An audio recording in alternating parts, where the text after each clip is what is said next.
sector waste is one of Lebanon's biggest problems. The already weak economy suffers from one of the highest levels of public debt in the world, and analysts worry the current state deficit, financed mostly by local banks, is unsustainable.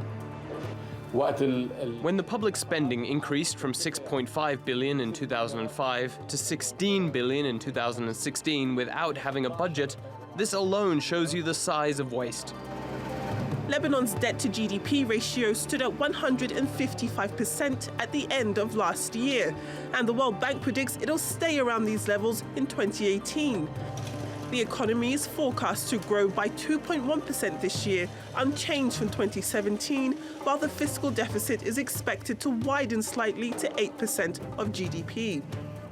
The biggest chunk of state money is spent on wages in the public sector, although many government workers have very little to do.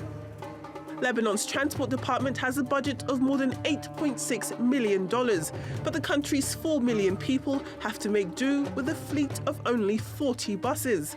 The LSR agency was set up to develop Beirut's southwestern suburbs. It retains an annual budget of more than $2 million and employs around 40 people, despite the project being called off in 1997 due to political disputes. The Postal Service was also shut down in 1988 after it was privatized, but it still has 60 employees and a budget of $4.5 million. The World Bank says part of the problem is Lebanon's system of power sharing along sectarian lines. The government has to fairly balance civil service staff according to their sex, which makes it difficult to lay off employees.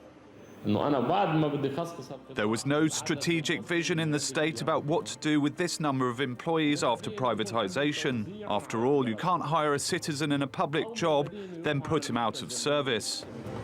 Last year, Lebanon's government set up a ministry to fight corruption and public waste, but that ministry lacks a budget, a building, and staff. Why didn't we ask for a budget? Because honestly, the budget in Lebanon is already heavily burdened, and we didn't want to add to this burden.